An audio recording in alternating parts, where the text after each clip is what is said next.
The Majority Report with Sam Cedar, where every day's Casual Friday.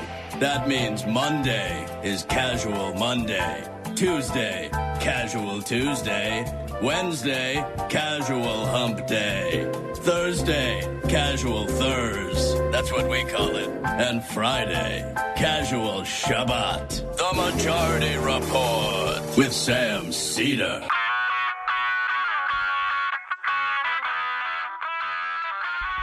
It is Friday, May 31st, 2019. My name is Sam Cedar. This is the 5-time award-winning Majority Report. We are broadcasting live steps from the industrially ravaged Gowanus Canal in the heartland of America, downtown Brooklyn, USA. On the program today, from the Uber blog Hullabaloo, Heather Parton, or Digby, will be joining us to look back on the week that was and look forward to the weeks that sadly will be. Also on the program today, I think, Judy Gold will be joining us to provide for us a primal scream of sorts as we deal with the daily nightmare that is this political era. Also on the program today, I think we're going to have a call-in to Michael Brooks at his silent retreat. Yes, very likely happening. And Donald Trump announces he will institute a 5% tariff on Mexico until they do something. And if they don't do it, he's going to increase it 5% by every month up to a maximum of 25% of every one of the products that makes up 14% of our imports as it enters into this country. Meanwhile, hundreds of immigrant minors are being held beyond their legal limits at our border. More than a dozen online charter schools shut down in California, facing criminal indictments. Speaking of criminal, Fisher-Price sold deadly baby sleepers for years without ever having tested their safety. Of course they did. Yep. Well, all those babies can just decide to get a sleeper at a different place, according to our market principles. How do you say caveat emptor in baby talk? Right. North Korean envoy reportedly executed over the Trump-Kim summit. And that feeling when your global editor-in-chief turns out to be not so global. Nevada governor vetoes national popular vote bill. Why, I don't know. And some bipartisanship you'll like. And lastly, some very good news. New Hampshire kills its death penalty. All this and more on today's program, ladies and gentlemen. Welcome. It is the end of a rather long week. Long, short week. And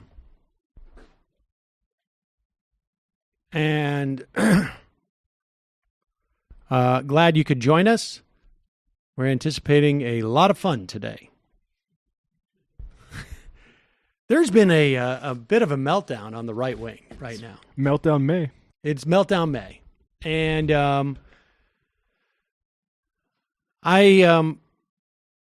I like to think that I play a little part of it. You know, I think there are sometimes moments probably where I certainly dedicate too much time to this. But then again, you know, I've been doing this now for 15 years and have been and becoming, you know, more and more clear with where I have influence and where I do not have influence. And not so great with necessarily exerting a proportionate amount of effort based upon what I know will be the return in these things. But with that said, I do think it is important for one to be able to assess one's skills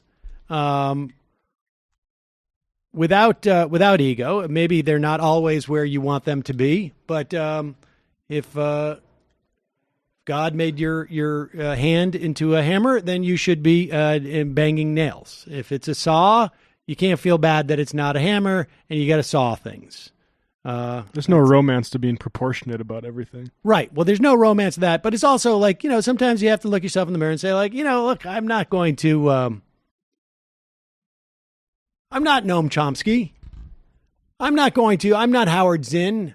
But I'm pretty good at driving some people crazy on Twitter. And you know what? You do look like Noam Chomsky when he was your age. So. Well, that may be enough. But the point is that, my skill set is what it is. And so sometimes I feel like, well, if not me, then whom?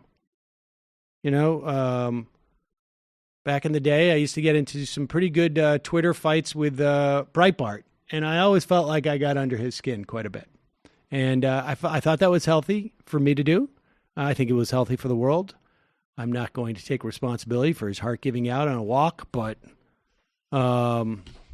And like I say, I don't, no, I don't say I don't wish ill on people.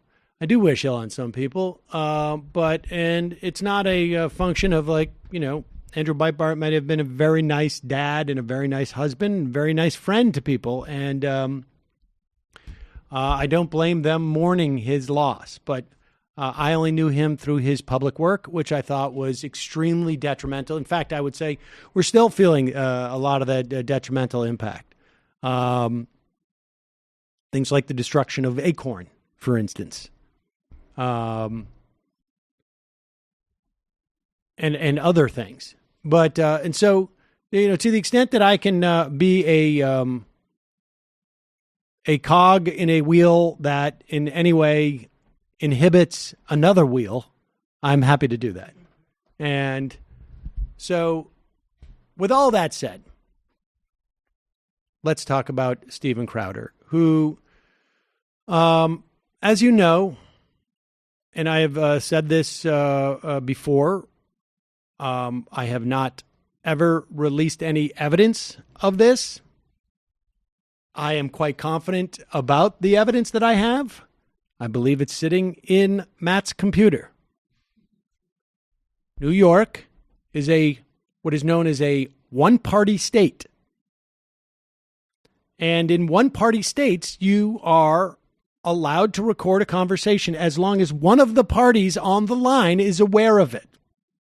I mention this because originally when I accepted the invitation to go to Politicon, I had conversations with people associated with that event wherein I was supposed to have a debate with Stephen Crowder. And then at one point, I was told, and this is a quote, he got cold feet.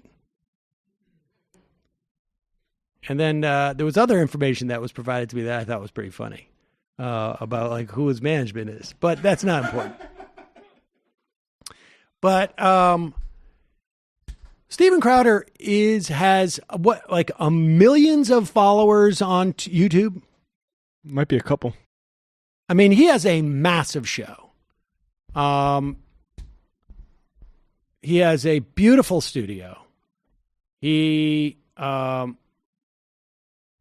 makes, I would imagine, a considerable amount of money. 3.8 million subscribers. Yes. I mean, that's pretty stunning. That's pretty stunning. That's so bad. The Young Turks have a business model. I think they have 2 million subscribers, right? Or maybe they have 5. I don't know. Somewhere around there. But nevertheless, they have a huge enterprise. He has 4 or 5 guys in a room. And so he's doing quite well for himself. And much of his appeal to his audience, I imagine if we looked at the demographics of the audience, they'd be quite young. young enough that they never occur to them to say like, hey, how come when you're going out to always to debate politics, you're always doing it with freshmen in college as opposed to like adults who might have had more time to think about these things? His audience doesn't seem to care. And so I wanted to debate Crowder, and he wouldn't do it. And much of his shtick is basically what you would see if you were in junior high, I think. Maybe even like 6th or 7th grade, middle school. And he does it unabashedly, and I do mean bashedly. On his thing, it's, what was it? Che Guevara's a fag. And this and that. Socialism is for fags. Socialism is for fags. High-level ideas. Here's the thing. When we do Ken and Ken, when Mike and I do that parody show, we talk like that because we're parroting and we're being ironic. I mean, some people could say like, well, you still shouldn't say that because it's, whatever. I mean, I think there's an argument to that, but whatever. There's no irony in what he's doing.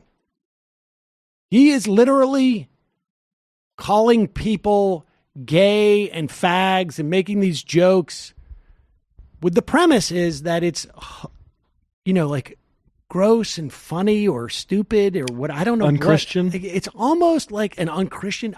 It's almost like I feel like at one point in my life, I understood the concept of this joke. Maybe I'm just too old, or maybe the times have changed or something like this. But like, no, Sam, some people are gay and that's funny. I watch this and I can't, it's hard for me to wrap my brain around a grown man doing this stuff on a daily basis. Like, you got to come in, you got to do it. And so this compilation came out from a tweet thread from that guy who does explainers on Vox. I can't remember his name. Carlos Maza. And apparently, which I didn't know, Crowder rides Carlos Maza in the same way that we ride like, Crowder or like Dave Rubin or these guys, except for I don't go like, I don't know I don't make fun of the fact that Dave Rubin's gay. Yeah. It just doesn't even occur to me. Crowder, I don't make fun of the fact that he is, I don't know. All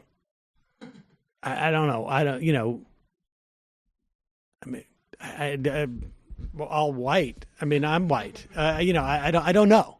And but Carlos Maza basically details in this Twitter thread that, and he doesn't blame Crowder. Good for him, because Crowder's just doing what Crowder does.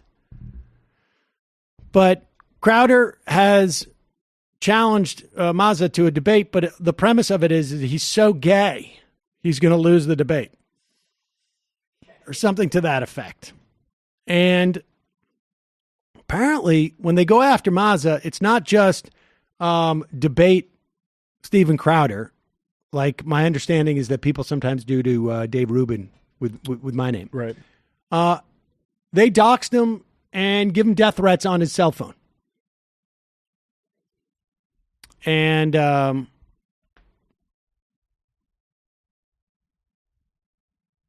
it's creepy.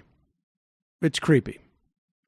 But here is the compilation of Stephen Crowder. And so he blames YouTube basically for not policing this in some way. But here's Stephen Crowder, a compilation, and it is almost impossible to understand how a grown man could act like this. A grown human being. But here he is. Before we get to the video, with our favorite favorite lispy sprite baby. from Vox. It's ridiculous. It's bonkers. You're being given a free pass as a crappy writer because you're gay. That center line on his little queer graph there. What is Well, that now line? the graph is queer? Violence, filth.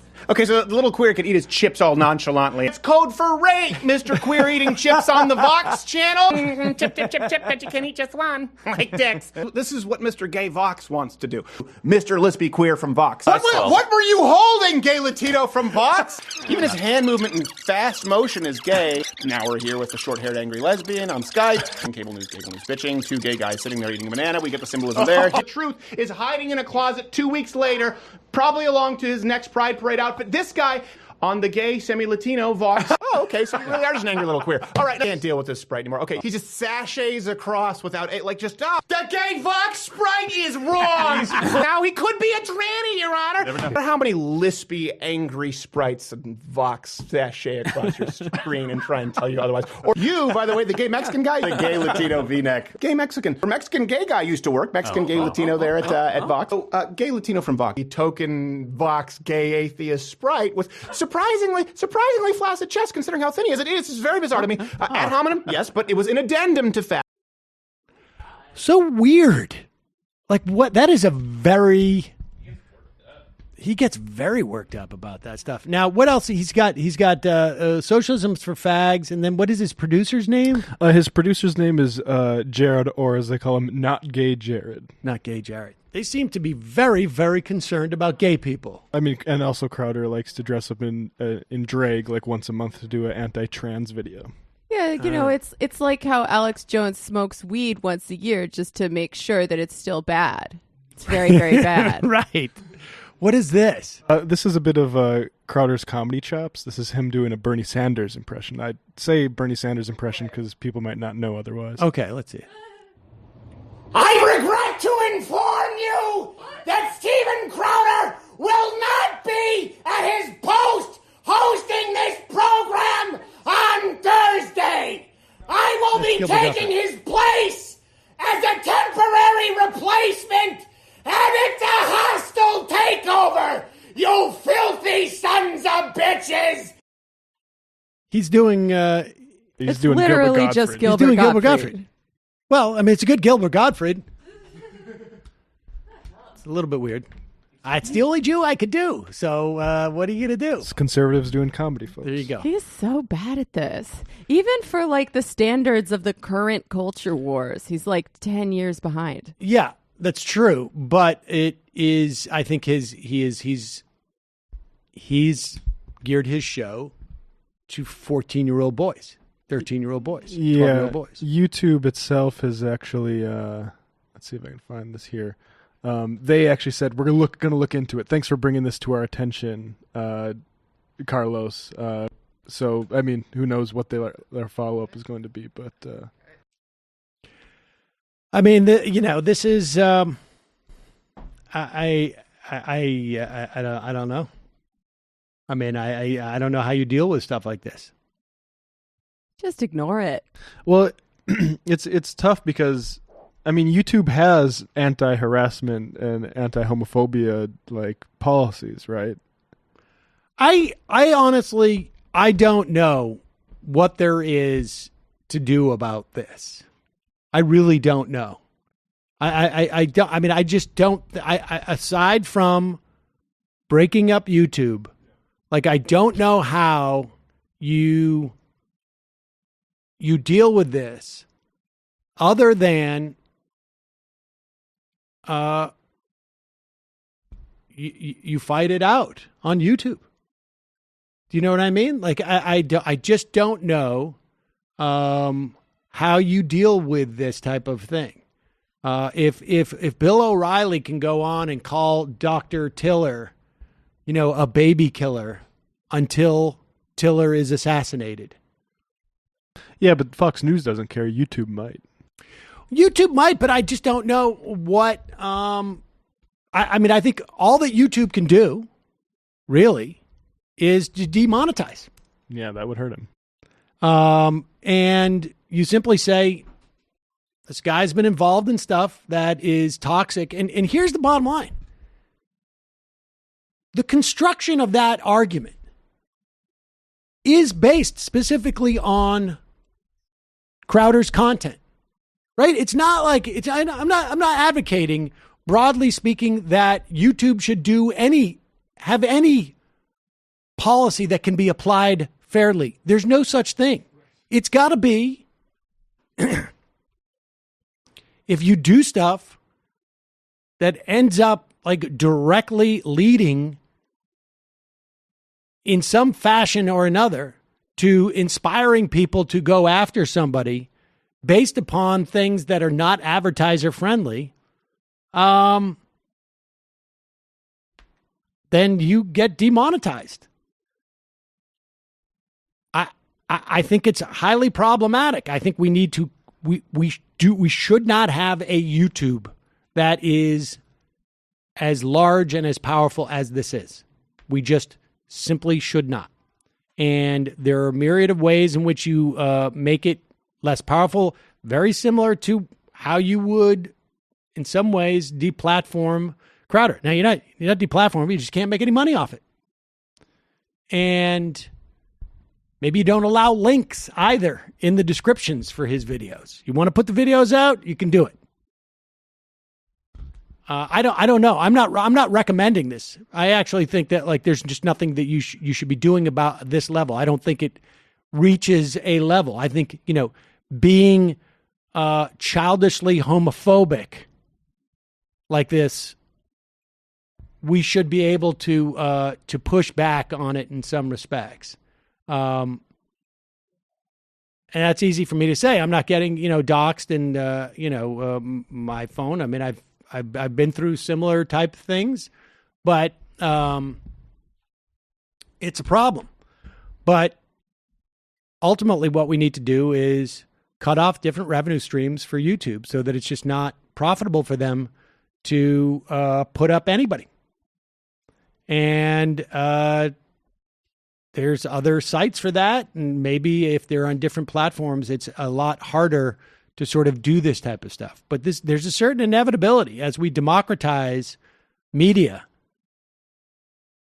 or we have, basically democratized media, that this is going to happen. Yeah, I mean, it's not a short-term solution, but thinking back to the idea of nationalizing these large platforms, I don't think it would work under our current system. But if we had truly democratic control over the state and over these giant new things, I have to believe that they might be somewhat better at regulating. I mean, assuming that the vast majority of people vote against homophobia or whatever. Right, but I think we would have the same problem, wouldn't we? I mean, could you really have a you'd have the exact same problem. You just can't have one thing that is like this. It's just too problematic. I mean, that's basically what it comes down to. Or I don't know. Maybe there's other ways of configuring it. Like nobody has their own unique channel anymore. That things, you have some type of like fairness doctrine in the context of the way that people watch them. I don't know. Whatever they do, it's probably not going to be good for the left. It's not going to be good. I think it's just going to be problematic. But all right, we're going to take a break. And when we come back, Digby.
We are back. Sam Cedar on the Majority Report. Ladies and gentlemen, it's Casual Friday. And it's this Casual Friday, which means that only this tune works. Are you ready for some pee-pee? Yeah. That was it? Why does it feel shorter than normal? Hello, Heather. How are you? Hi, Sam. I'm doing fine. I'm so out of sorts right now. Like I'm just, I'm taking in way too much information at one time, and it's becoming. I feel overwhelmed. One would think that I've gotten used to this, but we were just talking about. You were just watching that segment on Crowder. I can't tell you how fortunate you've been to be unaware of Stephen Crowder for all this time up until now. But I had never heard of him. And I certainly want to apologize for ruining that small part of your life that was untainted. I'm so jealous of you, Digby. Well, it's over now. It's over now. The question is it better to have had that ignorance and lost it, or to have never have had that ignorance at all? I have to say that I really think my life was better before I knew this person existed. Although, am I surprised? I mean, this 14-year-old boy humor, which was just, it's no different than it was when I was a kid, and that was a long time ago. I mean, I really thought that we had advanced just a little bit. That really juvenile, disgusting, stupid, just it's idiotic. And the idea that there's a grown man out there in 2019 saying this stuff and everybody's laughing and snorting and, guffawing over it. It just, I'm just appalled. But on the other hand, I look at the president and I look at the people, on Fox News.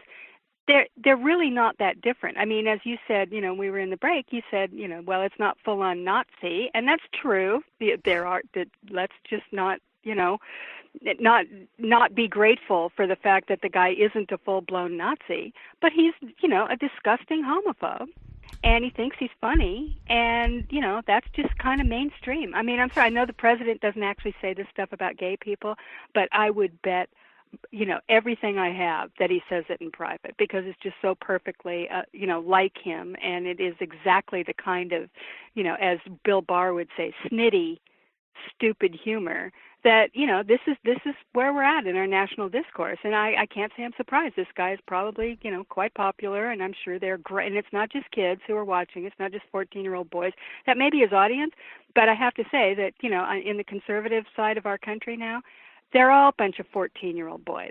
And they all have that kind of mentality. So, I'm sure he's got a big audience for this. And it's not just kids. I'm sure it's adults as well. And probably a few stupid women, too. I'm going to spare you the details of Ash Wednesday and the Mug Club so that you don't have an existential crisis. And thank you. And just turn to the west and just keep walking until the Pacific basically overtakes you. But so okay, let's talk about the other thing that I think is is upsetting. Obviously, Mueller this week comes out and says not a whole lot that's new, but a whole lot that's new to a lot of people, I think. Yeah. Right. And that was the point. Yesterday on the program, we had Marcy Wheeler on for an extended, sort of comprehensive roundup of both, the investigation, where it ended up going and not going, and what is left, and maybe what can happen going forward. But let's try and focus on the politics of this. I am becoming increasingly concerned at how poorly Nancy Pelosi, frankly, and as far as I know, Chuck Schumer is still alive and still the minority leader in the Senate, but I have not. He seems to have completely disappeared. If you told me, oh no, he's been in a fact-finding mission in Siberia for the past 3 weeks, I would have been like, oh, okay, that makes sense. But last night, Nancy Pelosi was on Jimmy Kimmel, if I'm not mistaken, and she said, there's a school of thought that acquittal in the Senate after impeachment means you can't be tried criminally after leaving office. What? Yes, exactly. I'm sure there's a school of thought, but that school is probably in a different country and not well attended and certainly not taught by anybody. This is the relentlessness in which she is avoiding this is really disturbing to me. And I see a myriad of problems happening. I don't get what the plan is here. Well, I keep hearing from people that, when I criticize Pelosi, and let me just say up front, I have great respect for Nancy Pelosi. She is an incredible legislator. She keeps her caucus together. There's a lot of great things about her. But, I don't worship the woman, and I don't feel like I have to, fall in line behind everything that she does, and I think she's wrong on this. I really do. I mean, that comment on Kimmel was absurd, for one thing. There is no school of, I don't know where she got, I've never heard that, and I read a lot about this, and there's nobody who thinks that. Moreover, she said again, I think he wants to be impeached. He didn't say, I think he wants to be impeached. She said, he wants to be impeached. That's the most ridiculous thing I have ever heard. The man had just come out earlier that day and said, I think impeachment is the most dirty, filthy, disgusting word I've ever heard. I mean, he calls it the I word. This man does not want to be impeached. And the reason he doesn't is because there's one thing he's good at. And that is he's good at sussing out how, the media and his image and all of that. And he understands very well that an impeachment process carried out on live television is going to be very, very hurtful to him. He understands that because he knows how that particular part of our politics works. Apparently he knows it better than Nancy Pelosi does. But, I say the guy is useless in almost every way, but you have to pay attention to him on this one because he gets it. And he does not want to be impeached. And the idea that she keeps saying that is infuriating to me. I'm sorry. I don't even understand what that's not an argument. Okay, let's say he does want to get impeached. Okay. So? So what he has some type of vision. This guy's so sophisticated about, what happens over the course of an investigation of 15 months. That's like saying he wanted to be investigated by Mueller. It doesn't you don't know. It's exactly the same. Donald Trump does not know how this is going to turn out any more than Nancy Pelosi does. I mean, that to me does not seem to be an argument. You need to follow it up with it can't be just if he likes green M&Ms, then I'm going to like green M&Ms. That doesn't make any sense. Of course it doesn't. And of course it's ridiculous. I mean, it's exactly what you say. That's a really good point. It would be like saying, well, he really wanted Mueller to investigate him. I think it's pretty clear over the course of the last 2-3 years that he did not want that investigation. Neither does he want impeachment. This whole thing is driving him crazy. And as you say, it's irrelevant what he wants. This is not his decision to make. This is the decision of the Congress. And for reasons that look, people keep telling me that there's some kind of 12-dimensional chess going on here on both sides. Trump, he wants to be impeached because then he'll be vindicated by the Senate and he can go around saying he was exonerated. And I'm going, yeah, whatever. He's going to say he was exonerated anyway. That changes the calculus not at all. And on the other side, it's Nancy Pelosi. She's just saying all this so that she can appear to be reluctant, and then they'll get enough people for impeachment, and then suddenly she'll say she had no choice. All of that, okay, even if that's true. I don't care. I can only go by what she's saying, and what she's saying is ridiculous. And in my view, it's harmful because what it's doing, it's telling the American public, he committed all these crimes and he's completely inept. And, I know you sent a large majority to the Congress last November to do something about him, but I'm sorry. We just can't. It's not good politics for us. It's just not going to work for us politically. So we can't really do that. So let's talk about, that prescription drug plan that we passed that will never see the light of day in the Senate, and Donald Trump wouldn't sign if you put a gun to his head. So let's talk about that instead, because that's what you really sent us there to do. None of this makes any sense to me. I mean, it's as delusional as what you see on Fox News. in a different, in the left side of the dial, where, you've got people acting like this thing isn't happening. And this is what, she wants to pretend, she and others, I heard people, like, for instance, they're now floating this idea of censure. I mean, if they could find a more weak-ass, approach to this than censure, I don't think that one exists. And they had Ro Khanna, a guy who I normally am very, positive about. I mean, he's a good progressive. He's, but for whatever reason, he was on Chris Hayes last night talking about how, well, maybe we could censure him. Jim Jordan and Mark Meadows would stand in the middle of the floor and, take off their clothes and laugh at everybody if they tried to censure Donald Trump. Like, he cares.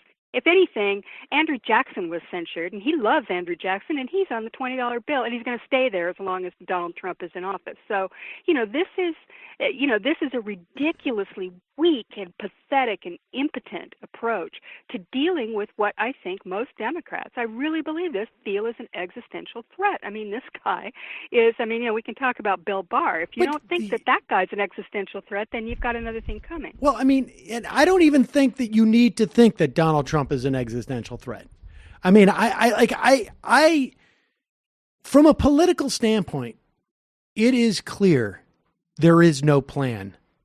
Their only plan is no impeachment. There is no plan.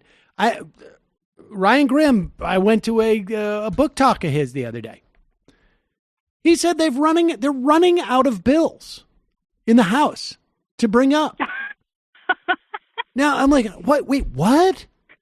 Like, I can understand Nancy Pelosi. I can understand this position.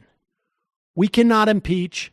I've got 25 members of my caucus who are coming from purple districts. They are nervous that impeachment will mean they will lose. I don't want to lose the House because we probably won't get the Senate. And, who knows what's going to happen with the presidency. So my plan is we're going to do the people's business. We're going to pass bills. I don't care if the Senate says no, we're going to hammer them every day. Like, that's a plan. I may not agree with it, but it's a plan. That plan doesn't exist. She just has, I've got to protect 25 members of my caucus because I don't want to be the minority. I want to maintain the majority. And that's the most important thing to me. And I think this is going to work out. But here's my question. What happens between now and that election in January 2020 if the Democrats don't impeach? Like what? Well, there's a vacuum there. And exactly. Something's going to fill it. And the Republicans aren't going to stand by and go like, oh, well, these guys didn't go after President Trump, so I guess we won't, try and arrest everybody else. Well, that's exactly right. I mean, Nancy Pelosi and the Democrats may not have a plan, but the Republicans do, and they have been very open about it. We know exactly what they're going to do, and they're going to be doing it in the U.S. Senate under the auspices of Lindsey Graham and the Senate Judiciary Committee. They are going to do the investigation into the investigation. This is like this weird, bizarro world counter-narrative where, the whole thing was bogus. It was this investigation was ridiculous to begin with. It was a coup, which apparently was staged even before the election, even before Donald Trump got the nomination. They were staging this coup. And weirdly enough, they never leaked a word of it, but they went after Hillary Clinton hammer and tong. Instead, I guess because they just want to make sure it didn't look too bad for them. I don't know what the logic is there. But this is a real thing, and people are dismissing it at their peril because it's not just the Senate doing what you could dismiss as a partisan counter-narrative investigation. In the hands of the Department of Justice is doing the same thing. William Barr was out there making this case, and he made it just today on CBS, where he raced to the cameras to rebut Robert Mueller's statement on Wednesday to explain. I mean, he truly, this guy is really malevolent. I mean, I have to say that he scares me almost as much as anybody I've ever seen. I mean, this is a very, very, very slick, malevolent partisan operator. And he's pretending that he's some kind of civil liberties hero from the 1970s, right? That he's this guy who saw the excesses of the FBI and the Department of Justice during the protests and during the Vietnam War, and he just took that really seriously, which just, you can't find any bigger pile of BS than that. Because this guy was, first of all, he covered up the Iran-Contra scandal by, getting H.W. Bush to pardon all the people on Christmas Eve before he went out of office. And even worse than that, he was in office, and I don't think most people know this about Barr. He was in office during the 92 campaign, and he tasked the Arkansas U.S. attorney with digging into Bill Clinton and all the Whitewater stuff and all that while the campaign was still going on. He tasked him with doing it, and the only reason it didn't happen was because a U.S. attorney in Arkansas refused, and he stood up and he wrote a letter to the Department of Justice saying it was completely ridiculous, that he was not going to do it, it was unethical, and so they had to hold back. Well, we know that investigation went on anyway, right? I mean, and it was done by the press and the Arkansas Project and all that other stuff. William Barr was one of the most ruthless partisan operatives ever in the Department of Justice the first time. And he's doing exactly the same thing now. And he's doing it, in this most cynical way possible, saying that, what he said, and this is very dangerous, what he said on CBS this morning, he said, I think the greater threat to our system is resistance to the President of the United States. I'm going, really? I mean, when did that happen? Okay, and he used those very words. There's resistance to the President of the United States is the greater threat. Then he was talking about the foreign interference. And so, this is a very, very dangerous guy. So as you say, getting back to the point, there will be a vacuum. There is a vacuum already, as the Democrats seem to be dithering in 100 different directions. They're very clear on what direction they're going in, and that is going to become the story. And you can already see the New York Times and the Washington Post and all the networks are kind of, they're kind of wandering around the fringes of this, bogus scandal, going, that's a little smoke. We need a story. We need a story. Yeah, they got to fill those hours. And I just want to remind people, the Benghazi thing. Absolutely. The Republicans had maybe five different entities as controlling the House, maybe in the Senate too. I think it switches off. Investigate Benghazi, and it ultimately was the investigation that brought up the whole personal server thing. Right. So, exactly. I mean, you don't know when an investigation starts. You just cannot tell where it's what havoc, what benefit it's going to create down the road. And I will say, not only is the overall notion of not pursuing impeachment creating a vacuum, the dithering that you're talking about is also creating, I think, another problematic vacuum, which I don't blame people for, but on 2 or 3 different cable news shows, the proponent of impeachment brought on to talk about it was Rob Reiner. Now, yeah. I love Rob Reiner. I think he's great. But this should not be happening. It should not be Robert De Niro as the voice of impeaching this guy. This is serious stuff. Politicians, lawyers, judges, people, non-celebrities should be the most prominent voices that are calling for impeachment. But there is a vacuum because the leadership of the Democratic Party has ceded this ground. And so I don't blame, filmmakers and actors coming in and making this appeal, but I do not think it's effective. I just don't think that it's reaching the right people. Now, maybe they can convince Pelosi. I hope so. But this is a real problem. Like now, backbenchers in the Democratic caucus and other people have to stand up because there's no plan. And the only thing worse than a bad plan is no plan. I genuinely believe that. And this is, it's just highly, I can't get over it. I mean, this is total malpractice here. And I think the presidential candidate should step up and put more pressure on Pelosi to the extent that they can. But, they're all looking for support, so they're afraid to do it. This is a bad situation. And I don't know if she thinks it's just going to go away.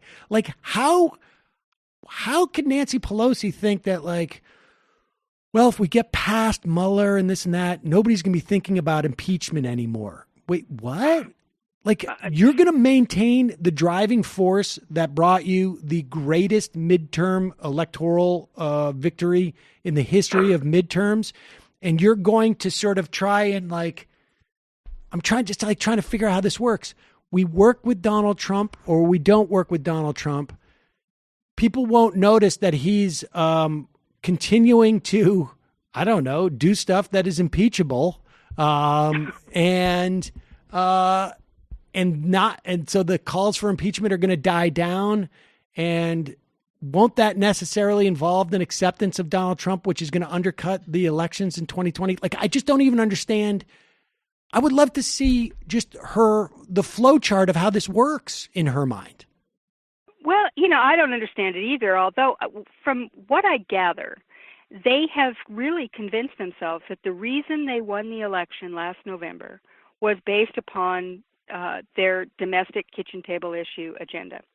And that's because everybody was talking about that on the campaign trail. People were talking about health care and, prescription drugs and taxes and college loans and all that stuff, which is true. They were talking Absolutely. about it. But the subtext of everything that happened in November, and I cannot believe that these people don't know that, was they knew that none of that stuff was going to happen as long as Donald Trump is president. None of it was going to happen. They sent them there that November. They didn't sit around and wait and go, hey, whatever, I'm going to get on with my life, and then in 2020 I'll come out and I'll vote against him. They didn't do that. They went out to send a clear message that they wanted Donald Trump stopped. I absolutely know this in my bones. This was not about them saying, we really want you to go to Washington and ignore Donald Trump and just pass some symbolic bills, which will be really nice, makes people feel good, that we know won't get passed. But that's what we want you to spend the next 2 years doing, and that's what we sent you there to do, and we don't care about any of the rest of this stuff. And furthermore, Sam, I think it's insulting to the electorate to suggest that they don't care about any of this stuff. And that's really what they're saying. Oh, come on, this impeachment thing, this is just a waste of time. He'll just go around saying he was exonerated because it's not bipartisan. And, what people really care about, and they come out and say this openly on TV every single day, what people really care about is their own lives and what's going on in their own lives. Basically what they're saying is, our voters don't care about the country. They don't care whether or not we have a criminal in the White House. They don't care about the fact that our system is being totally destroyed and that the president goes overseas and makes a spectacle of himself and that everything in our system has been turned inside out because of all of this, and that the Republicans are now a nihilistic, can we say Mitch McConnell, a nihilistic blight on our Constitution. They don't care about any of that. What they care about is they just care about themselves. That's all they care about. As long as we talk to them about what we're going to give them and what they have, they'll be happy. I think that's insulting. I really do. I think the American people do care about what's happening. I think they are, maybe they're confused by it, and I can't blame them because, you've got Democrats running around dithering, Robert Mueller making speeches, William Barr, Donald Trump running around the world, talking about Kim Jong-un like he's his best friend. All that stuff is a confusing morass that it's hard to sort of, work your way through it. But nonetheless, they care about it. And I think, look at this town hall that Justin Amash had earlier this week. Justin Amash is a super conservative Republican. He was one of the founders of the Freedom Caucus. He came in on the Tea Party wave. He's a libertarian. And he ran on all those issues that all those Tea Party guys ran on in 2010. But he's the only one who meant it. Apparently, he is the only one who actually cared about, the Constitution and the Gadsden flag and civil liberties and all the stuff they pretended to care about. And he went and he came out for impeachment. And by the way, if anybody hasn't read his Twitter feed on impeachment, you should do it because it's really very clarifying. I mean, I think he's ironically one of the best people who has actually explained the Mueller report is a Republican, a very conservative Republican. So there you have it. And he had this town hall, and there were people there, who were obviously, there were Trumpies there. There were sort of, standard, right-wing suburban Republicans. There were Democrats. And he was very well received, and he was well received in a respectful way. They gave him a standing ovation for saying, when someone said that we admire you for the courage of standing up and speaking your mind and telling the truth as you see it. And, I'm looking at that, I'm going, if a conservative Republican can get that, you have to wonder if maybe, some Democrats might try that. The other sort of fascinating thing out of that same town hall was the clip of that woman who said, woman. I had no idea. I've only listened to conservative news, and I had no idea there was anything bad in the Mueller report about Donald Trump at all. And, this goes to show that there is room to educate people. Like I said, Mueller delivered nothing new, but new to a lot of people. And I just don't think, and I will admit that like a week and a half ago, I thought Pelosi's close. She's turning. And it seems to me she is not. And everything she is doing now, I think, is basically just completely limits all the possibilities. I mean, at one point, the whole point of impeachment is not to get Donald Trump out, because you're not going to get Donald Trump out. Maybe there's a 2% chance. The whole point is to make the Republican Party own him. And they have failed to do this since day one. They failed at the convention. They failed during the campaign. Clinton and Schumer in particular, Schumer bragging about he's got to deal with Paul Ryan, and Schumer and Clinton, we're all going to do this repatriating the taxes. They have failed to do this. And the only thing that makes any sense, and when you see Joe Biden literally articulate this, right, that they're going to revert back to the mean after Donald Trump is not around, and they're going to be okay after this. They're in a fever, whatever, all this BS, which still, it shocks me that not a single candidate, frankly, not a single one, has had the smarts to go out there and say, even if they do it through surrogates, Joe Biden is criticizing Barack Obama here because they didn't have Donald Trump 4 years ago, and they didn't work with Right. Somebody will at the debates, I bet. Well, they should have done it earlier because it's also political malpractice. But the idea that the Democratic establishment in some way refuses to lay a glove on the Republicans and attach Donald Trump to these Republicans, which is what impeachment's all about. On day one, you set out, this man is going to be in office in 2020. We're going to do our job, but the reason why he's going to be here is because the Republicans will not do theirs. Exactly. And why isn't that a great argument? I don't understand them. That's a great argument. It's saying, look, we're going to lay out everything right here. It's going to be right here for you, just like the Mueller report, right? Only it'll be broader. It'll have emoluments and, corruption and all the malfeasance and the abuse of power. Lay the whole thing out and then say, and you want to know why this guy is still in office? You want to know why he's even on the ballot right now? Because all of these Republicans over here refuse. Don't care about the Constitution. We could sit up here and we could keep passing bills that we know are not going to pass.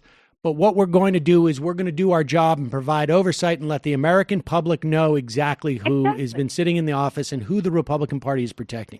And you make that argument. It's beyond me now that because the other thing is and I have had this conversation a couple of times. Nobody seems to be talking about. Everybody discusses one side of the ledger.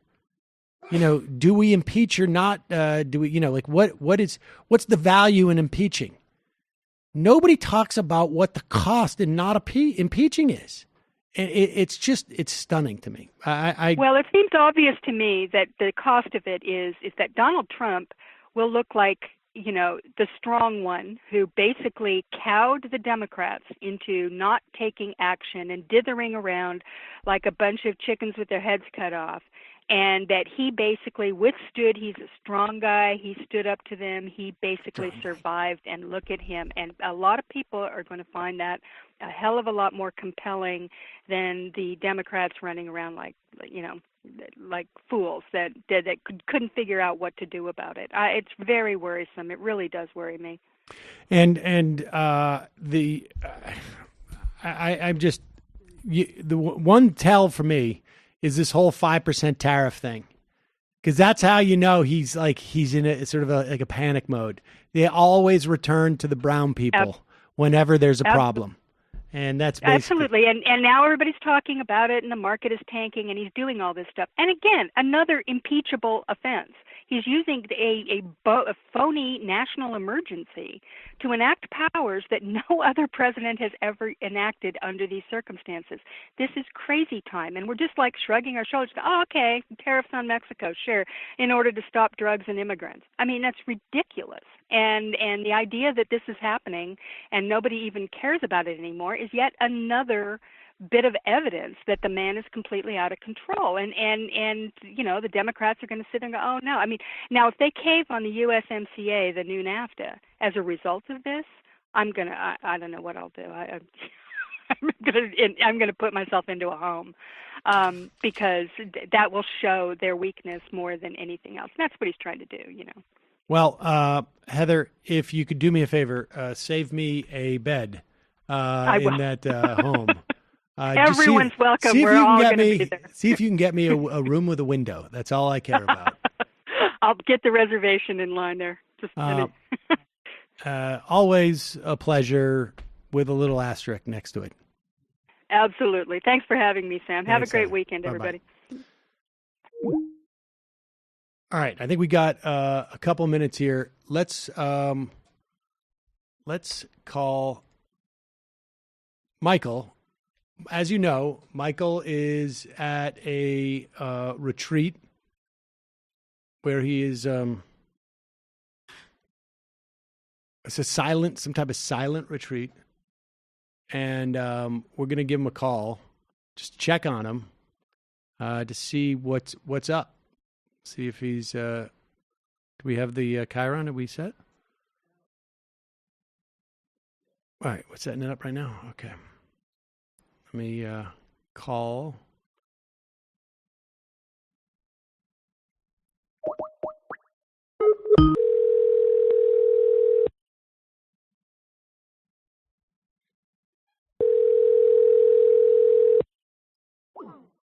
Oh, he didn't answer. Hold on, here we go. Try it one more time.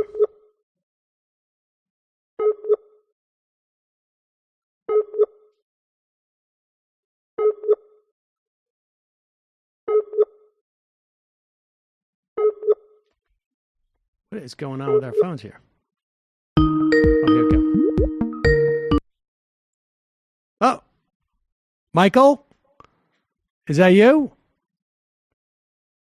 Michael, I know you're on a silent retreat, so if it's you, just one beep for yes, two beeps for no on your phone.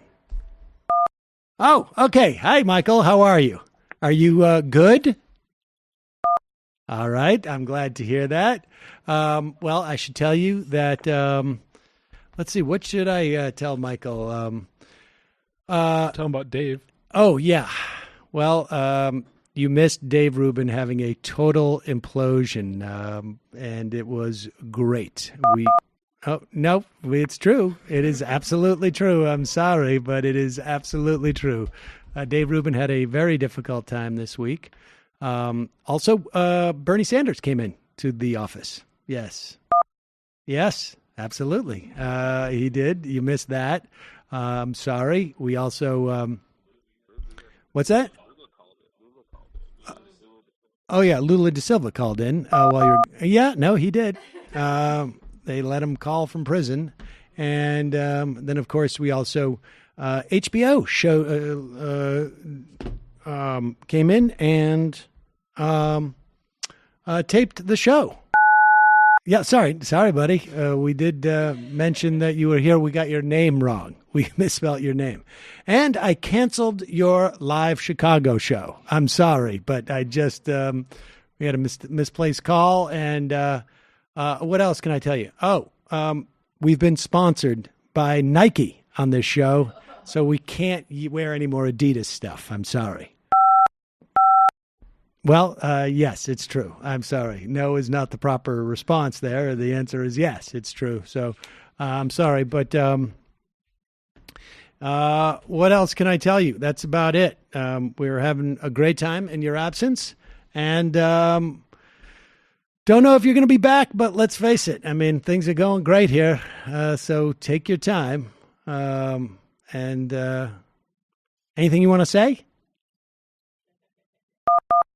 No? Are you sure about that?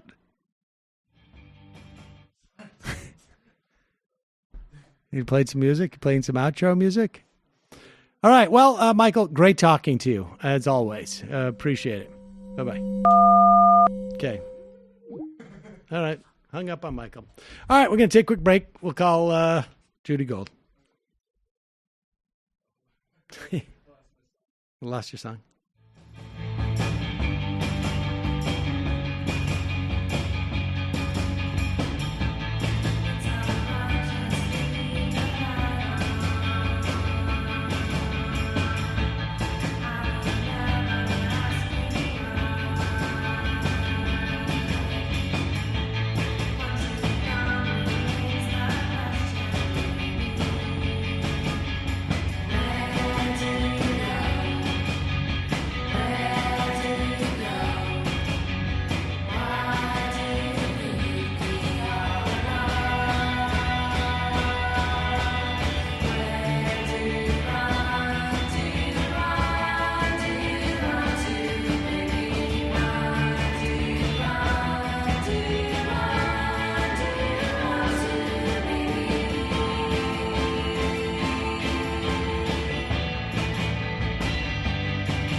Yes, ladies and gentlemen, every now and then on a Friday, we get super lucky, and we have the opportunity to play this song.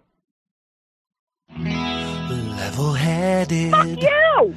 Calm, cool, and collected. I have a bigger penis than him. Judy Gold is on the line to keep us all connected. What the fuck is the matter with him? A steady hand to guide us. She'll keep us calm and carry on. No fucking way! Too bad Jimmy Reefer Cuck didn't find her worthy of a song. Well, Judy Gold. And he's such a fucking penis head liar. I'm not kidding. That's the president of the United States. That's the president. What the fuck? Okay. Like this guy, all right. Judy? I can't even, okay, can we, yeah, what were you going to say? Sorry. How are you? I'm great. You know, I think everything, I think that when someone basically comes out and says, look, I am telling you right now, this guy's a fucking lying piece of shit who is ruining our, I'll do the subtext of that fucking Mueller, what was it? A speech? Whatever press the fuck conference, it was. Press conference, yeah. Okay, press conference. I can't even think anymore, okay? Basically saying, hey, I just want you to know I'm Robert Mueller. I'm really honest. I'm a public servant. I'm really smart. I'm so proud to be American. This guy's a fucking asshole. This guy's a fucking liar. He should get the fuck taken out of office right now. Impeach him. I'm telling you right now, he committed crimes. This stupid fucking law is presented, and I'm so good. I'm going to totally go by the rules. Get him the fuck out now. Okay, that's basically what he said. And then we have to hear, well, we have to get more information. And, I mean, I don't know the I word. The I word. If I hear the fucking I word one more time, that motherfucking lying piece of shit. Hello? Hello? I can't. And he's like, you know, he's just, what more do you need? What more do you need? And Barr, I want to fucking I want to grab him by the jowls and fucking, ugh. Hello? Hello? I can't take it anymore. What's going on? No, I'm serious. Like, what's going to happen? Like, what more do the Democrats need? There's one Republican with the ball. What? I just spent 40 minutes asking Digby the same question, and she spent 40 minutes asking me the same question. What? The Democrat scrotal sack, okay, has not dropped, okay? I don't know what that... It needs to drop. I don't even know what that means, but whatever, the balls. The balls have not dropped. They haven't. Is anyone, he covered John McCain's name. Like, that is mental. It is mental. It is fucking psychotic and mental. Baby, toddler, jealous. We have to cover, like, seriously, we are dealing with, like, the most immature, dumb, lying, fucking idiotic, enlarged prostate asshole. I can't. We have footage of his prostate. No, of his prostate, okay, and but we do have footage of Meghan McCain talking about it. Which I can't. Yeah, go ahead. This is let's bring this up. I mean, this is one of those things like where it's sort of like you're doing a joke on a joke, where it's sort of hard to figure out who like which is worse. What Trump actually did, or the way that Meghan McCain phrases it, like it's like that. The problem is, well, this is the thing about Meghan McCain, right? It's like she is the worst person to talk about this because exactly. But nevertheless, that's what we have. Here she is on The View talking about the report. I'm gonna vomit. And we should say Donald Trump has addressed this and said he didn't know about it, but he hated John McCain, so people who worked for him knew about it, so they did it on his behalf. But he still, even when he said I had no idea about it, he prefaced that with I hate him. Right. He prefaced his statement about it with, oh, by the way, I do fucking hate him, but I didn't know about that, which is basically say I knew about it, and I fucking hate him. That's fuck him. Go ahead, Megan. Here we go. The White House apparently emailed Navy officials telling them to hide the name of the USS John McCain warship. Now, you know who's denying he knew anything about it, but he does say that whoever made the order was well-meaning since they knew he wasn't a fan of John McCain. Hey, McCain. You want to take this one? Yeah, thank you for letting us do this topic first, because I just want to get this out of the way. Sure. First and foremost, I had journalists emailing me all Memorial Day about this, asking me, just sort of giving me a heads up this was happening. So the idea that people didn't know is ridiculous. They're journalists I trust. Yeah. I will say the president's actions have consequences. And when you repeatedly are attacking my father and war heroes... Pause it for 1 second. They don't have any consequence. What are you talking about? He has no consequence. He's got that fucking turtle and that fucking... What kind of dog has the jowls? What's the fucking dog with the jowls? I don't know. A bloodhound? Yeah, bulldog? Bloodhound. Fucking Barr, bloodhound Barr. Okay? and fucking Lindsey Gay Graham. I can't. You know, all these people are just... He has no consequences. None. And first of all...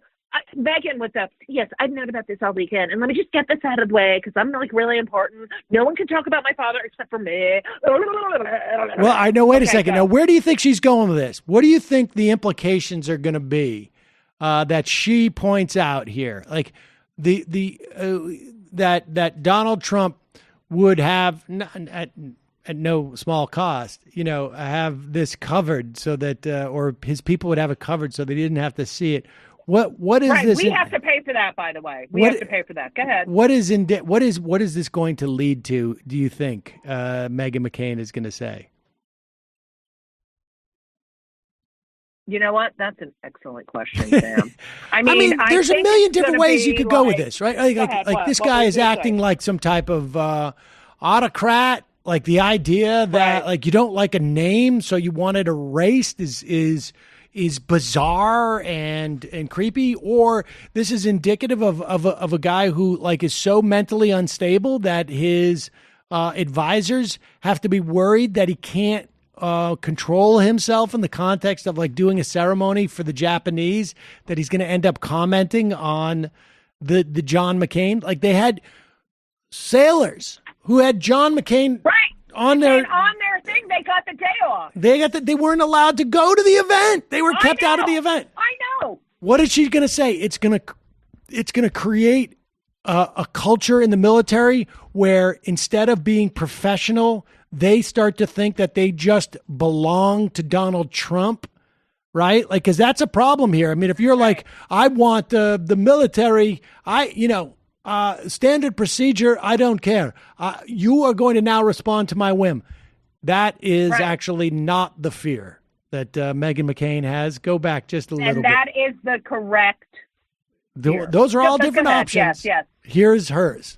We'll say the president's actions have consequences. And when you repeatedly are attacking my father and war heroes, it creates a culture in the military where people are clearly fearful to show, my father's name in one way or another. And that, I think, is what has started this chain of events and actions. They're afraid of Trump? Well, I think if you're afraid to have a U.S. McCain hat or show, the banner on the warship, which, by the way, is named after my grandfather and great-grandfather, who were the very first four-star admirals in the Navy, and both integral in ending World War II and the Vietnam War. Thank you. You're putting people in the military in horrific situations. Okay, so there it is. Okay. The danger is that we're creating a culture where people are afraid to say the words John McCain. That to me doesn't feel like a culture. Yeah, that's exactly right, Meghan. And let me tell you something, Meghan. Wow. The world revolves around you. There's a thing about her. Like, I loved what she said at her eulogy was amazing. Okay, it was amazing. Okay. But I don't understand. Like, she attacks Amy Klobuchar for, talking about him in a positive way. She attacks her, and yet this is.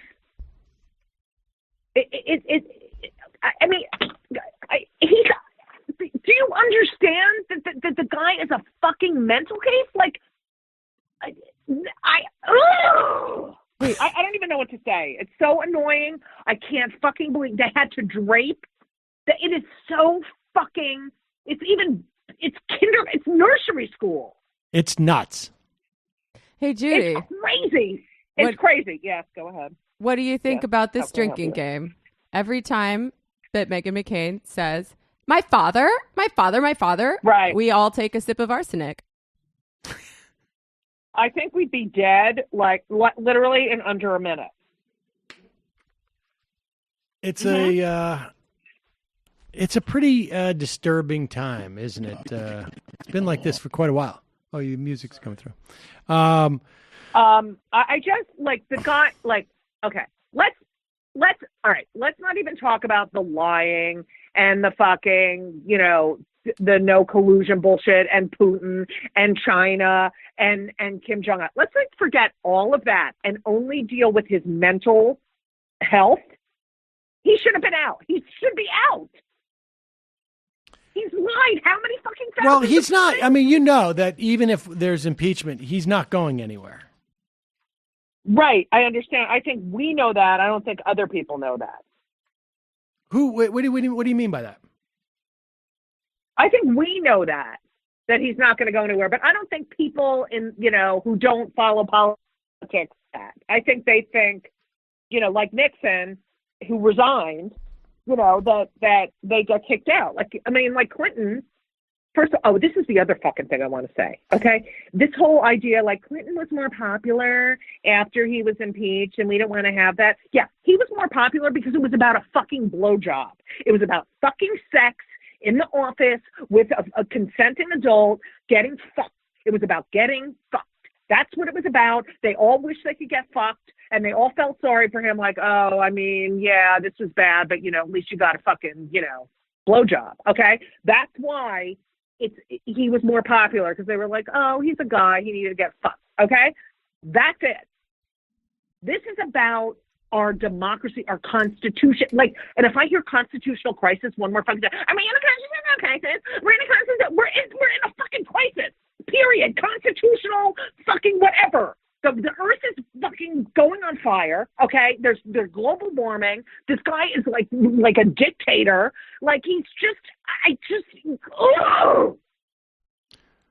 Sorry. How's everything else going?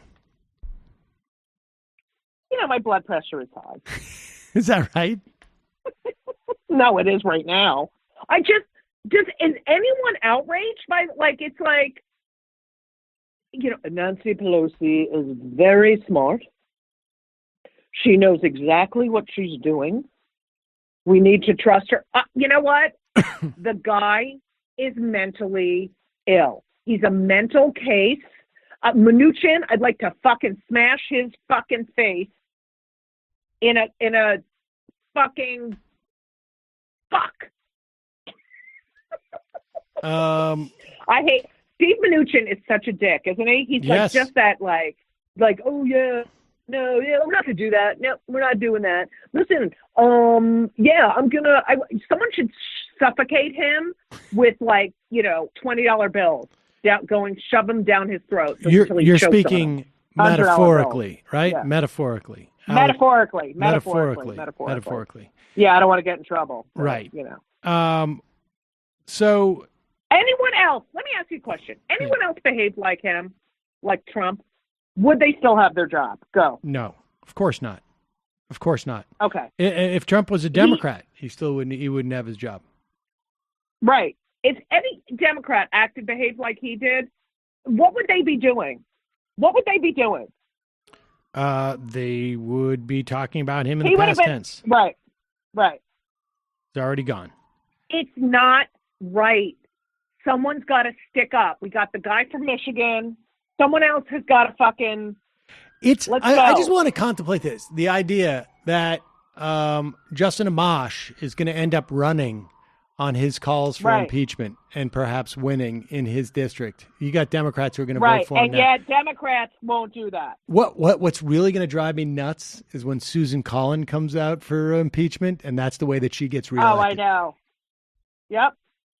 Well, I thought that his behavior was very bad. So I am actually going to support his impeachment, and I want him out. We need better leadership. So, Judy, did you take a vacation at all over the past couple of months? Did you get a chance to? No, I'm writing a book. So I have to finish my book. It's on freedom of speech. Is it really? And yeah. It's called Yes I Can Say That. Fuck you if you can't take a joke. It's for HarperCollins. Really? So I've been working on that. Yes, Sam. I'm an author almost.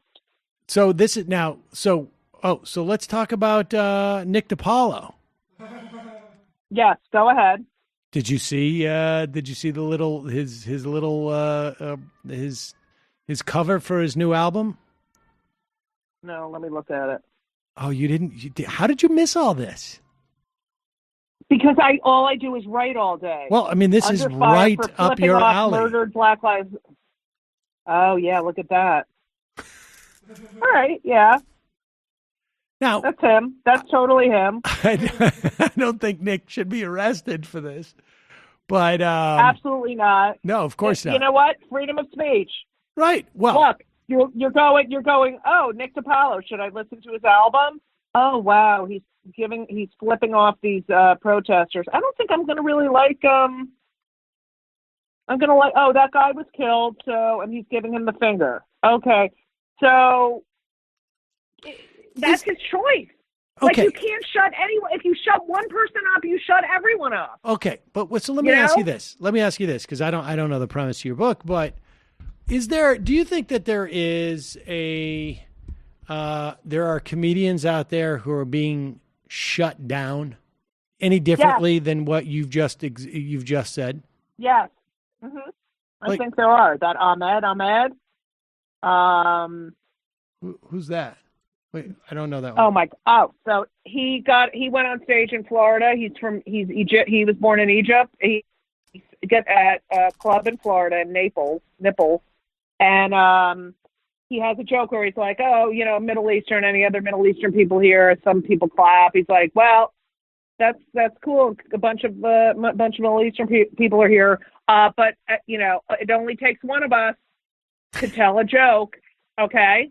And then he says, right. And then he says, but lock the, I would lock the doors. Something like that. Some guy in the audience calls 911. Calls 911? Yes. And they come the next night before his show. He calls 911 saying that this guy was, Ahmed was trying to start a terrorist cell. What? Oh my God, it's ridiculous. And did they stop Did they stop the show?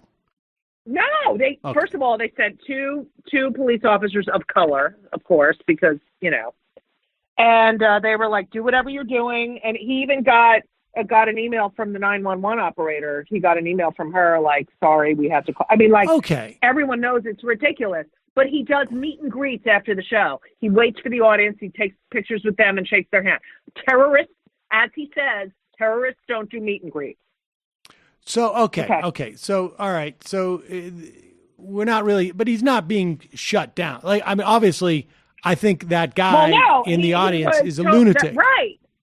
But he was shut down at a college gig, shockingly enough. All right. But that's just somebody saying, look, that's just a college gig like that is just somebody saying the equivalent of like, oh, I just realized that the guy he's giving the finger to is a dead Black Lives Matter protester. I'm not buying that album. I'm not listening to that album. I mean, that's what happens at the college, right? Like, there's no right. Just don't go. Turn it off. Well, or the college, but that's the college not going by saying like we're not going to host you. Yeah, I mean, don't you think that the Ahmed example just kind of shows that the people who are more likely to have their freedom of speech interfered with by the government, which is what the First Amendment is actually referring to, tend to be marginalized people and people who are speaking out against the entrenched power structures? Like, well, but the government didn't stop him. They just showed up and basically apologized. Well, okay, be that as it may, it could have gone differently for him. Like, my friend Jake Flores tweeted a joke about killing ICE agents that was very funny, and the DHS showed up at his house. Yes, that I mean, that is a good example of something that's problematic. But the college thing, I mean, obviously, I think that the college is being ridiculous, but that's not the same as... That, to me, is the same as an individual saying, I'm not going to buy Nick DiPaolo's album. Isn't it? It's not the same? No, it is the same. Yes, exactly. Listen, here's the deal. It's all about power. I've learned a lot researching for this book. It is all about power. Yes. Freedom of speech is, the First Amendment. The people who are in power, like Trump, can say whatever the fuck he wants because he has the power to do it. It's I talked to Ira Glass. They wanted to shut up Malcolm X. They want to shut up people who are telling the truth. They wanted to shut up Lenny Bruce. You know, anyone who's telling the truth and doesn't have the power that, you know, these law enforcement people have, or they want to shut them up. They want to shut up comedians. Nick DiPaolo is very obviously a conservative. He's got, you know, he is who he is. He represents a certain kind of person, and he happens to be a comedian, and his comedy is through that point of view. And if you don't like it, don't watch it, don't buy the album, and just, you can say, oh, you're an asshole, but that's it. Right. Fighting Nick DiPaolo's album cover is not going to change the world. Well, wait a second. Those are two different things, right? Like, okay. Like saying Nick DiPaolo has every right to do that album cover, but I also have every right to go on Twitter or anybody and say, like, nobody should buy that album cover because it's gross. Right. I mean, that album. Right. And that's not right. You shut one person up, then you shut everyone. Like, it's like saying, I don't want this person at my college because they're, you know, right-wing Nazi propaganda, okay? And then, so they say, you can't come to the college. And then they have some, like, you know, lefty-left, pro-gay, pro-gender fluidity, pro-whatever. And these other people are like, well, you didn't have that one, so you can't have this one. And that's you know, you can't shut anyone up. Well, wait a second. But wait, but I am equating the idea that a college would disinvite Nick DiPaolo with the same act as me as an individual choosing not to buy his album. Like, the college is not saying you can't. It's exactly the same thing. Right. Yeah, it's a private college. I'm just saying, if that private college, if it's a private thing, if it's, you know, right. If that college says, no, you can't come here, you know, we don't want you. Okay. Right. And so you're not coming. And then they have someone else with a completely different opinion. Those people who can protest, you know, they can stand there and say, yeah, it's freedom of speech. Well, of course. The college has the right to say, like, you know what, we feel more comfortable with this perspective than the other. Right. And so we're going to. If it's a private college. If it's a private college. Right. If it's not a, if it's a state public, college it's a state college, it gets a little more public complicated. University, no. Yes. Yeah. Yes. See, I just get annoyed when comedians try to be snowflakes about it themselves, and they conflate they think like people not coming to their shows or not laughing at their jokes means they're being censored, you know, like I feel like a lot of people can dish it out, but they can't take like it. It's okay to complain like college audiences suck today. But it's another to say, like, it's completely wrong that I'm shut out of the college circuit because of, you know, PC culture. Well, no, it's just like your comedy is just out of step. And, you know, you know, 30 years ago, what's funny. Yeah. When Andrew Dice Clay was king, you know, you could have people who are bitching like my comedy is not, you know, misogynist, and I could never get booked. Well, you know, it's like that's you're right. I have a whole chapter on that. I have a chapter on that. It's like, look, you know, he's playing this character. He's doing that's his act. You can't shut him up. That's what this country is. That's why people come here.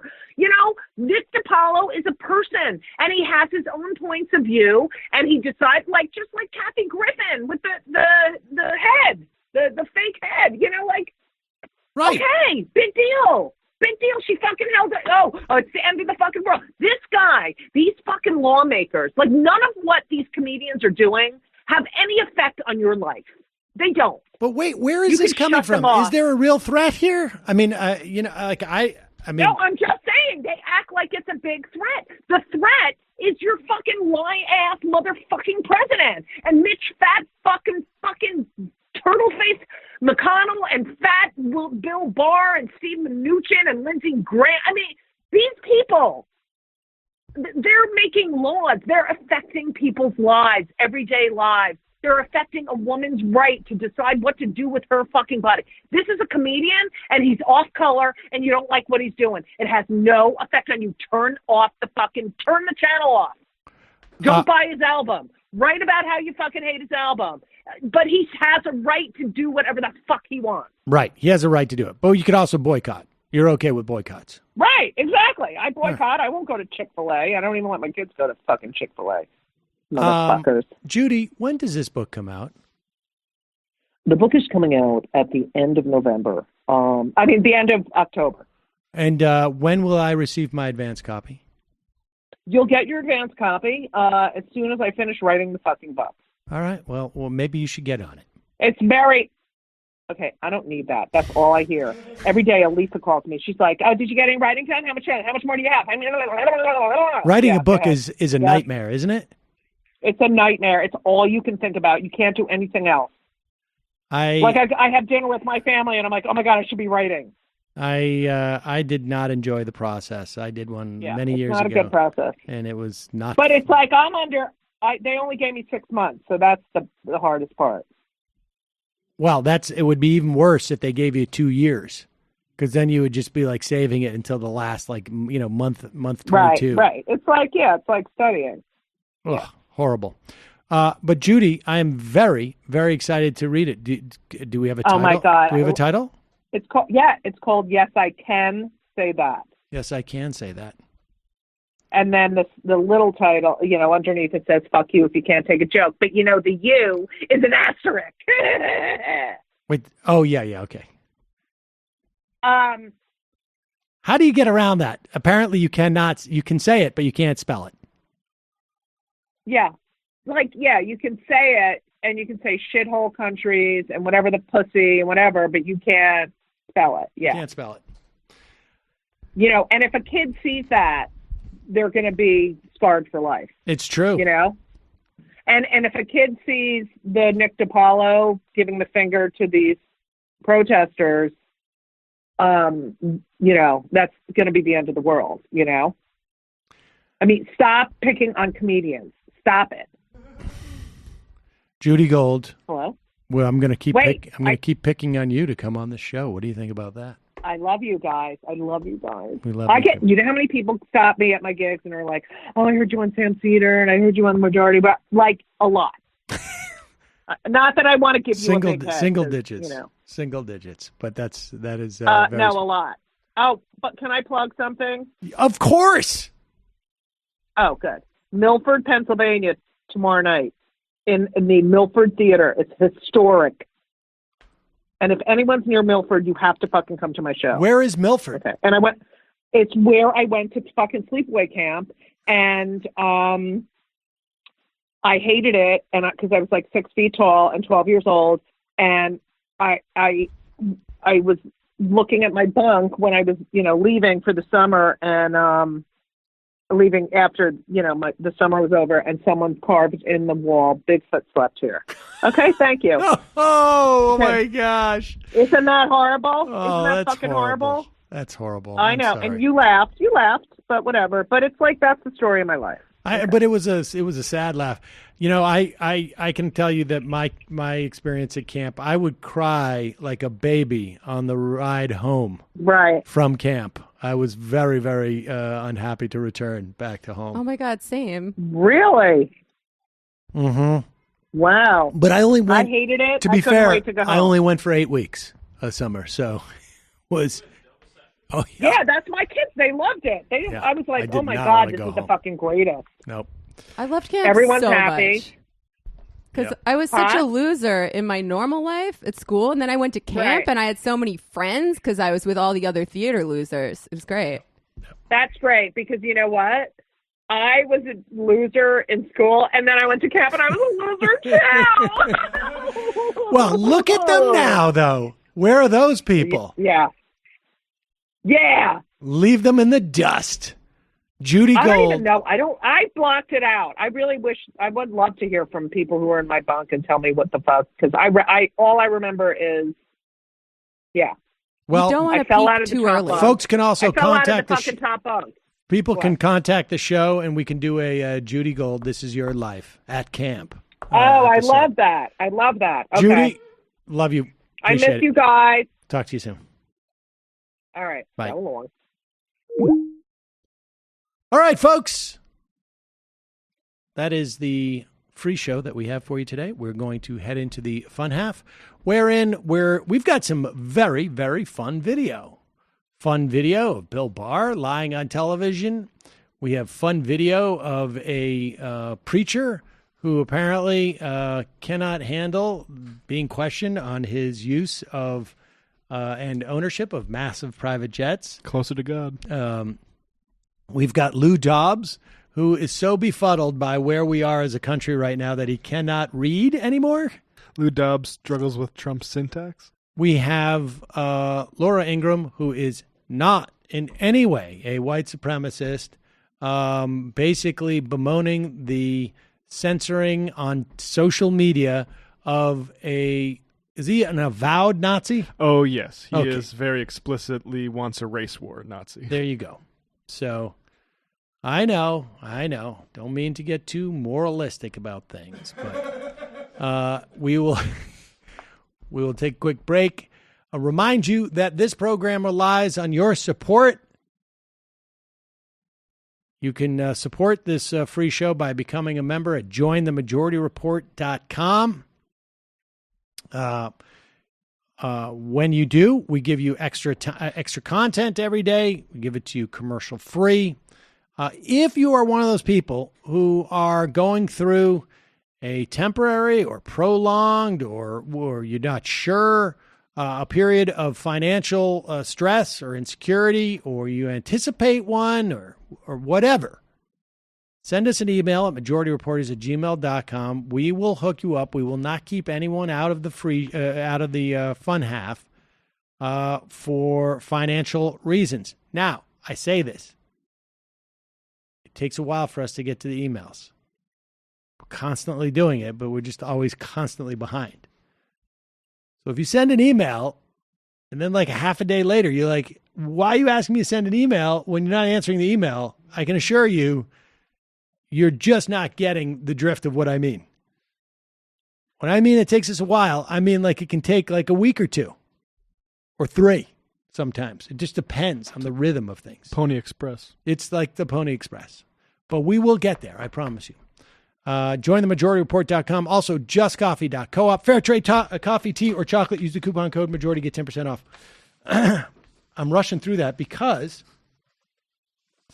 yesterday we got a phone call about co-ops. And I know maybe I should just save this for the fun half because it came through on the fun half.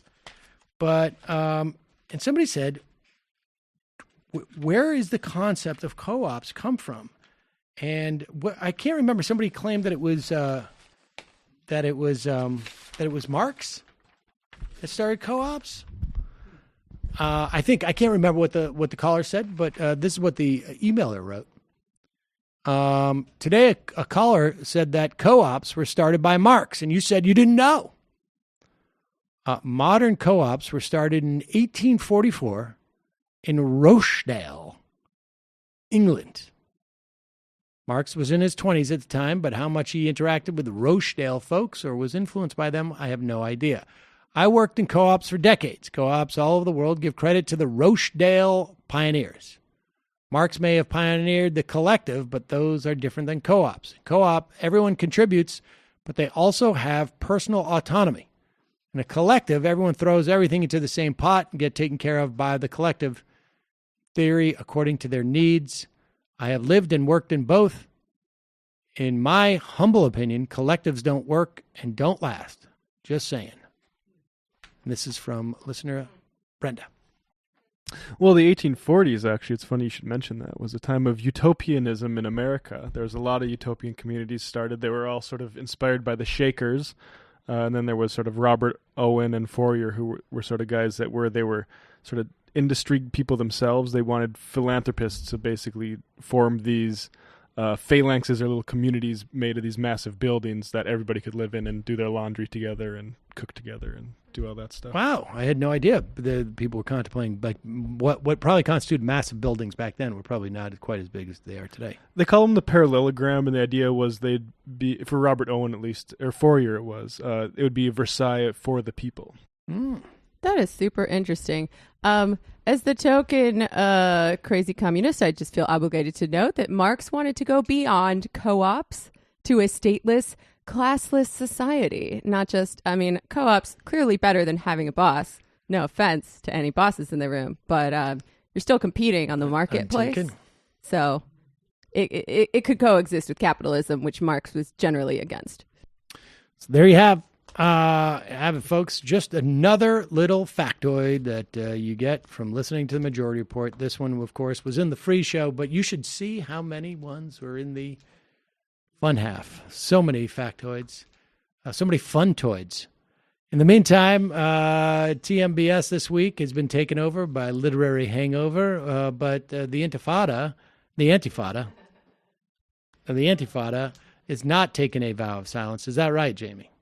That is true. We're keeping on, just yelling about communism 24/7.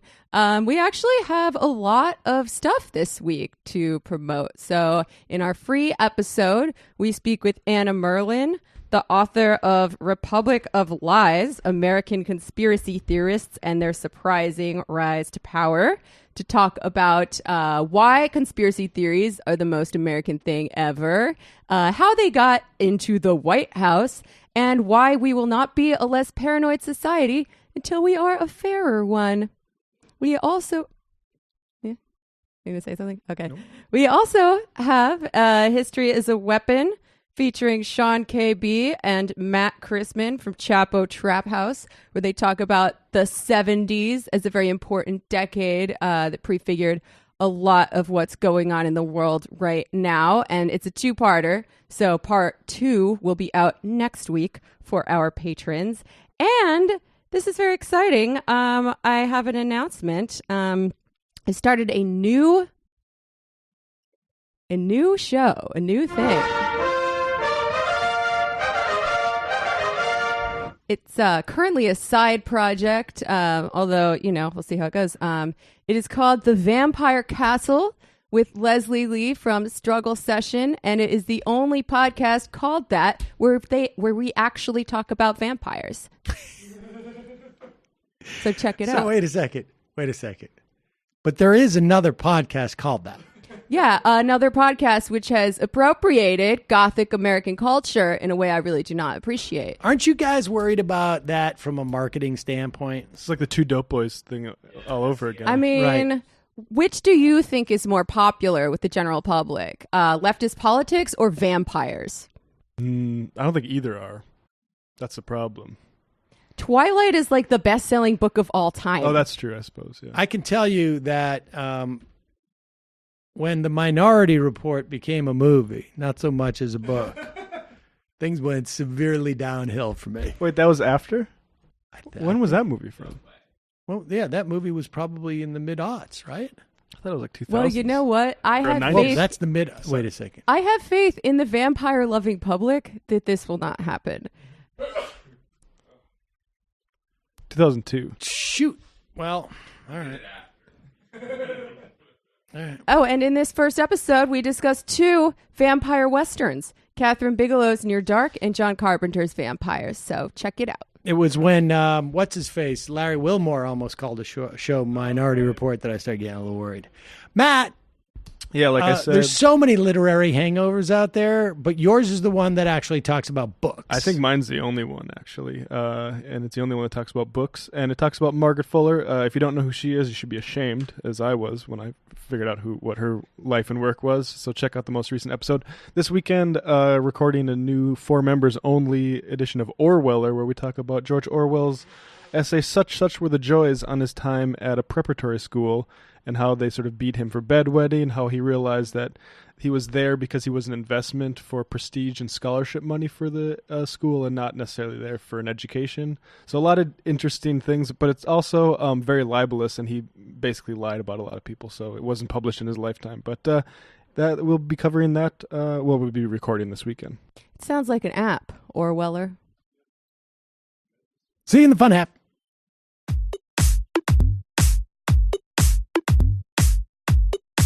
Left is best. Jamie and I may have a disagreement. Yeah, you can't just say whatever you want about people just because you're rich. I have an absolute right to mock them on YouTube. He's up there buggy whipping like he's the boss. I am not your employer. You know, I'm tired of the negativity. I'm sorry, I didn't mean to upset you. You're nervous. You're a little bit upset. You're riled up. Yeah, maybe you should rethink your defense of that, you fucking idiots. We're just going to get rid of you. All right. But dude. You want to smoke this joint? Yes.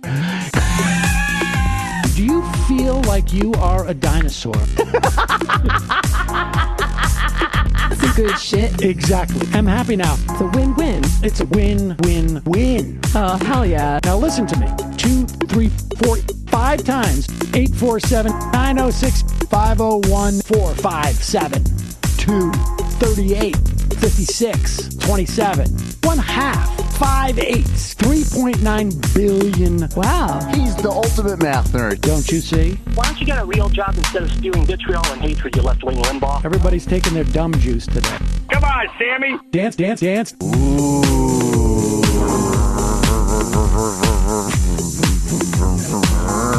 Rand Paul. I had my first post-coital scene with a woman. I'm hoping to add more moves to my repertoire. All I have is the dip and the swirl. Fine, we can double dip. Yes, this is a perfect moment. No.